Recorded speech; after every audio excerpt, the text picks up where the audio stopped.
Sometimes in our lives, we all have pain, we all have sorrow, but if we are wise, we know that there's always tomorrow. Lean on me when you're not strong. Salamat po sa araw na ito sa aming mga sponsor. Lalong higit po sa aming bukal, Rod Agas. Sana po, Panginoon, matulungan na gaya po naming mahihirap. I'm gonna need Ang lahat po ito namin hiling sa pangalan ni Jesus na nagagabilas. Amen. Sa ngalan ng Ama ng Anak at ng Espiritu Santo. Amen.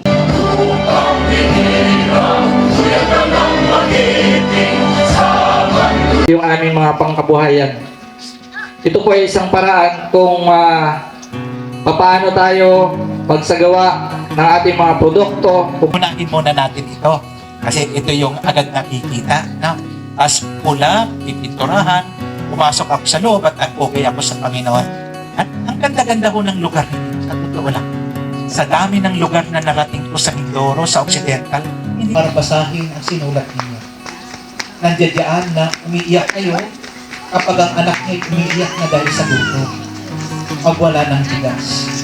Makita ko yan kung paano gawin ng mga kabataan nung pumunta ako dito. Matibay yan. Kasi kung sa bukal, maistorbo ko yung naliligo.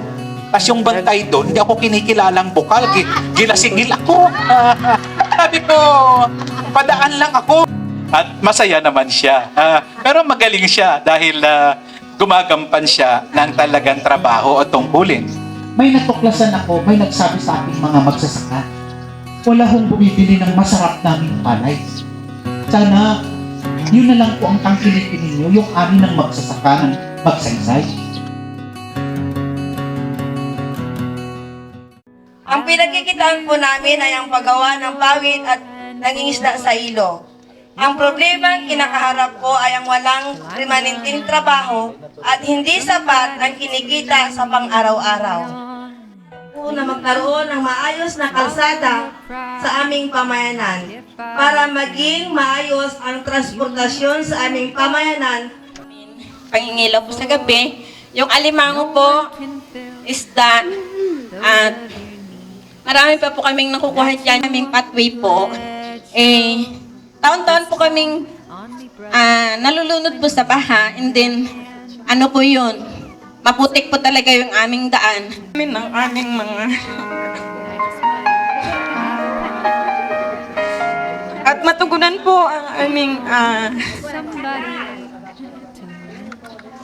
matugunan po ang aming pang-araw-araw na pangangailangan po.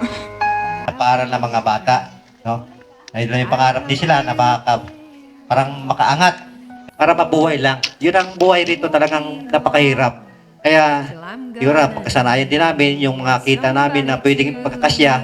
Kaya salamat po nandito ka at nabigyan pansin yung video bukal, talagang napakahirap. Kaya mabuhay po kayo sa araw na to. Sana patuloy po ang pagtulong niyo sa amin. Kapag may mga sakit po, yung mga nanganganak po, kuminsan nanganganak na lang po sa sakyan kasi sa mga lubak pa lang po, hirap na po talaga. 8 yung anak ko, isa lang po yung hindi nag-aaral. Kaya hirap po kami, 5 po yung aking estudyante sa elementary, 2 sa high school po at isang college.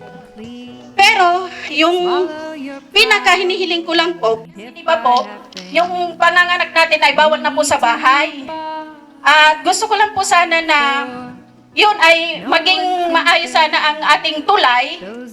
Minsan po wala kaming pamasahe, nagkalakad lang po ako pa magsaysay. Galing po dito.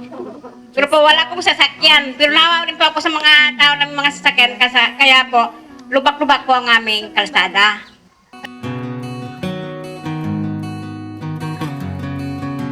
Alagaan natin siya. Kung mamamatay siya, mamamatay din tayo. Magandang umaga po sa inyong lahat. Ako po si Ginang Rowena Saulong, 49 na taong gulang. Nanirahan po sa sitio ng Bukal. Ang amin pong pamayanan ay dati ay hindi maayos, pero ngayon sa kasalukuyan po ay medyo nag-improve na gawa ng meron na po kami mga partners ngayon, dati kasi wala. Tapos yung pinagkukuhanan po namin ng ng aming pangkabuhayan, ito pong ilog.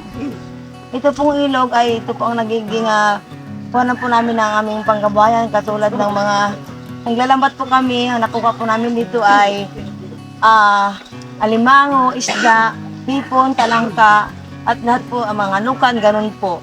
Kaya, hindi naman, yun po ang naging hanap buhay po namin, pero hindi po sapat yung kinikita namin po dito sa ilog. Kasi kuminsan, walang kuha, kuminsan meron din po. Kumbaga, hindi siya totally na laging may kuha. Kaya, hindi po namin talaga mapan yung kahirapan namin. Kasi hindi tuloy-tuloy yung ng huli ng pangisda namin. Kaya yun po ang naging sanhi ng aming kahirapan. Hindi, kumbaga, hindi sapat yung kinikita namin sa aming pamilya. Kaya gusto po sana namin na mabigyan po kami ng pangkabuhayan para po maging tuloy-tuloy yung aming paghanap buhay sa aming pamilya. Para matustusan po namin yung pangailangan ng aming pamilya. Maraming salamat. Ako po si Lorna Sabanal, 56 years old. Ako po ay may 9 na anak, nakatira dito sa sitio ng Bukal. Ang aming pong kabuhayan dito ay pagpapawid. Marami po kaming talim na pawid. Yun lang po ang napagkakitaan ng aking asawa at ako. Dahil yung asawa po ay senior na.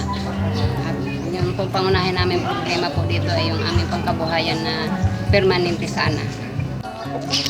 Banal, no? Taga ito sa Sitio Bukal. Ang buhay po namin rito ay talagang napakahirap. Minsan, sa ilog, para mabuhay. At kung yung iba naman, nag-construction doon. At ako sa Tagaraon, nandun ako sa Sinan, magtagulaan nandito para mangisda. Para mabuhay ang isang pamilya. No? Para pag-aaral namin ang aming anak. May pangarap kami na may angat din ang buhay para mapagtapos yung aming mga anak. Yun lang ang daan para mag-ulag. Lugar namin. Ang lugar namin talagang napakahirap to. Kung isipin natin, ang tagulan na binabaha kami, lumalaan ng tubig. At kuminsan naman, talagang mahirap lumikas, no, sa haba ng aming lalakarin papunta ng aming evacuation center. At delikado pang buhay namin. Kaya kami, kung Tagaraw, medyo maganda. Naghanap buhay kami, nagtatanim ng mga sibuyas, nag-arawan, at nag-asinan. Yun ang buhay dito at ang iba man ay titinda. Yun po at maraming salamat. Magandang umaga po, ako po si Direk sa Ulong Laydo. Isa pong SNT worker dito sa aming sitio. Sa ngayon po, ang pinagmamalaki namin ay ang Bukal Spring at ang pagbabago po dito sa aming sitio. Karaniwan po na kinaharap ng problema dito sa aming sitio ay ang pagbaha, pagtaas ng tubig, at yung minsan po ang pagkasira ng aming paaralan. Kaya ako po bilang SNT worker, nahihirapan po minsan kasi gusto ko maging maliwalas, maganda yung pagpasok ng mga bata. Sana po inyong matugunan ang aming mga hinahing at mabigyan kami ng pag-asa sa buhay. Yun lang po. Maraming salamat. Po si Midre de la Cruz po, 30 years old po. Ito po yung lugar na kung saan po na mas naabot po ng baha. Mas dito po yung malalim na part kung ano po ng baha. So kagaya ko po na isang buntis po, nahihirapan po ako pumunta agad sa aming kaya mas maganda po yung magkaroon po kami ng evacuation center po na mas malapit po sana at mas maganda po kasi sa barangay pa po kami pumupunta, tapos naulan ho ng malakas ng mga hangin pag kayo madalas po ngayon bagyo po, lalo't may paparating naman po ulit. Problema po namin yung daan din po. Salamat po! Merry Christmas! Maraming salamat po sa inyo. Maraming salamat po. Sa ulitin.